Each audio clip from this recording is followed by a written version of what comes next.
Sumpah ini pengalaman terburuk aku waktu naik kereta api. Satu bangku sama ibu-ibu copet, tapi ngecopetnya itu ketahuan banget. Bahkan ya, dia masukin tangannya ke dalam tasku, padahal di situ aku ngeliat. Jadi ceritanya aku itu naik kereta api sendirian, dan ternyata aku satu bangku sama ibu-ibu. Awalnya ibunya itu ramah banget, dia nanya-nanya aku. Dan sama, aku juga nanya dia balik. Tapi makin lama dia itu kayak so akrab gitu sama aku. Saking akrabnya, dia masukin tangannya ke dalam tas aku, padahal posisinya aku di situ belum tidur. Tiba-tiba pas aku noleh ke samping, ternyata tangannya itu udah ada di dalam tas aku. Tapi dia malah gak bergerak sama sekali buat ngeluarin tangannya itu dari tas. Malah kita itu tatap-tatapan cukup lama, sekitar 30 detik. Terus aku yang kayak heran gitu. Abis itu tasnya langsung aku tarik, dan dia malah bilang kalau dia suka sama tas aku. Seolah mengalihkan perhatian, dia langsung tanya aku beli di mana. Padahal jelas-jelas aku lihat tangannya itu masuk ke dalam tas. Kalau memang suka kan bisa di bagian luarnya aja dipegang. Karena gak mau pikiran buruk, mungkin si ibunya ada kelainan, ya udah aku langsung jawab aja. Anehnya dia malah tanya ini isi tasnya muat apa aja. Aku bilang muat HP sama dompet.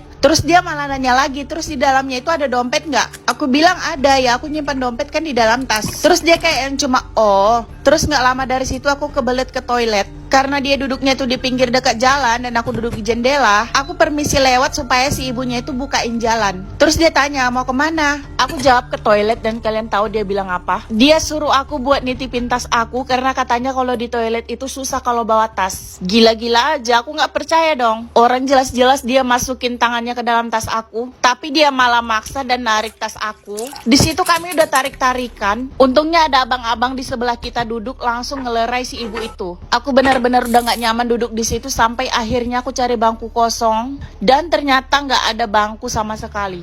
Akhirnya aku balik duduk dan pegang tasku kuat-kuat. Mungkin karena teknik copet dia nggak berhasil, akhirnya dia nyiapin strategi lain. Dia malah curhat ke aku dan minta duit. Sambil nangis dia bilang kalau dia itu dibuang sama majikannya, dan dia dianterin ke kereta api itu cuma bawa uang 10.000 tok. Padahal dia bilang untuk ke rumah dia itu masih butuh 5 hari lagi naik transportasi lain. Dan dia nggak punya makanan buat dimakan sepanjang perjalanan. Bahkan uang untuk ongkos dia aja tuh nggak ada. Aku nggak tahu yang diomongin dia itu benar atau enggak. Yang pasti aku kasih dia sedikit aja supaya dia bisa beli makanan. Tapi keselnya dia malah nggak bersyukur. Dia bilang uang itu cuma cukup untuk makan, nggak cukup untuk ongkos dia. Jadi aku bilang ke ibunya kalau aku cuma bisa bantu untuk makan doang, untuk ongkos aku nggak bisa. Terus dia maksa dan bilang pasti ada, coba lihat dulu di dalam tas kamu. Sambil dia narik-narik tas aku lagi. Sumpah kesel banget. Sepanjang jalan sampai ke stasiun pemberhentian, di situ aku nggak berhenti megang tas aku kuat-kuat. Dan anehnya sesampai di stasiun, dia berhenti karena tujuannya sama kayak aku dan dia bakalan lanjut lagi naik bus. Dan ternyata pas aku lihat di stasiun, dia masih merengek-rengek minta uang ke orang lain sambil nunjuk-nunjuk ke arah aku. Aku heran dong kenapa dia nunjuk ke arah aku. Tiba-tiba aja orang yang diajak ngobrol itu nunjuk ke arah security. Terus karena aku masih duduk sambil nunggu jemputan, tiba-tiba orang yang dia ngajak ngobrol tadi datang sama security,